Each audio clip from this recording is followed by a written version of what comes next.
Lorsque j'étais étudiante, j'ai réalisé ma thèse de doctorat sur un projet européen. L'Université d'Édimbourg en était partenaire, ainsi que l'INRA. Le lien entre ces deux institutions s'est fait tout naturellement. C'est à ce moment-là que j'ai commencé à travailler avec l'équipe de l'INRA de Bordeaux et ces personnes derrière moi. C'est une enfant de la BBC. Elle n'était pas scientifique au départ. Elle a appris la science assez sur le tard et elle connaissait la science à travers des reportages de John Attenborough sur la BBC, ce qui est de mon niveau. Et après, elle a été en fait prise sous l'aile de géants de la science, quand même. En 2011, j'ai obtenu un poste permanent. Je suis donc retournée à l'INRA, où j'ai tenté d'obtenir une bourse pour mes recherches. Mon objectif pour obtenir une bourse intéressante était bien entendu l'ERC, le European Research Council. Entre 2012 et 2013, nous avons observé la plus forte augmentation de taux de CO2 dans l'atmosphère lors de ces 30 dernières années. Dans le même temps, la société fait son maximum pour réduire ces hausses dans l'atmosphère, car elles impactent fortement le climat. Pour comprendre en partie comment la concentration de CO2 évolue dans l'atmosphère, il faut se pencher sur la biosphère et les écosystèmes. L'étude que j'ai proposée dans le cadre de l'ERC a donc pour but, dans les grandes lignes, de tenter de mieux comprendre les mécanismes sous-jacents d'échange de CO2 et d'eau entre les sols et l'atmosphère. L'ERC, c'est des gros projets, on se projette à 5 ans. Il n'y a pas beaucoup de chercheurs du format de l'ISA qui sont justement très ouverts et qui, en fait, arrivent à faire des liens entre différentes disciplines et donc différents labos.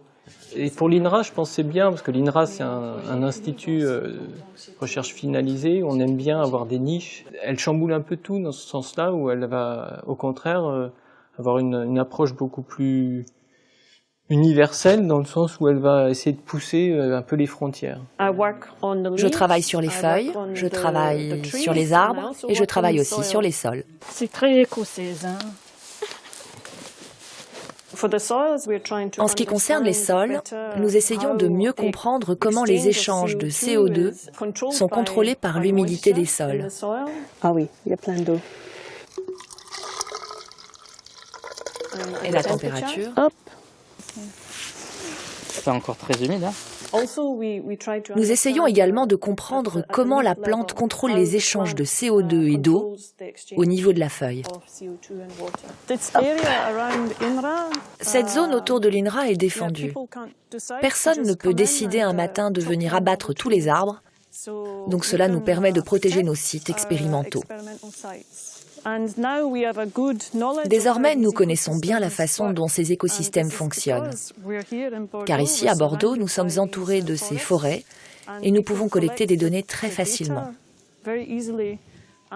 Et nous pouvons le faire en continu, ce qui est indispensable pour notre travail. Elle m'aide vachement à évoluer, à devenir un chercheur. Elle est vachement dans l'empathie et en même temps, elle sait te pousser quand il y a besoin, quoi. Lisa, elle nous a fait changer d'échelle sur pas mal de choses. On continue à changer d'échelle. On passe de processus qui sont dans le sol et on termine dans l'atmosphère. Donc on fait tomber des barrières. En laboratoire, je prépare également le bois pour en observer la chimie. J'en tire des mesures et je les compare à l'histoire passée de l'arbre. Cela me permet de reconstituer le climat et la physiologie à l'aide de modèles et ainsi de mieux comprendre comment ces arbres se comportent face au changement et au climat. Globalement, ces données amènent une meilleure compréhension du lien entre l'écosystème et le climat et de son évolution future. Le projet que j'ai porté était certes très ambitieux. C'est ce qui en a fait un projet de RC. Il nous a été possible de le mettre en place ici parce que l'équipe que nous avons créée comporte toutes les compétences nécessaires pour le mener à bien. Nous avons des modèles et un historique solide, des mesures solides, des ingénieurs et des techniciens de talent. Lumineuse et entêtée. Débordante d'énergie. Et une fourmille d'idées. Elle me permet d'être efficace. Déterminée. C'est une scientifique sans limite. son côté super humain. Parfois, je lui dis non, on peut pas. On arrête là, on arrête. On se calme, on se pose.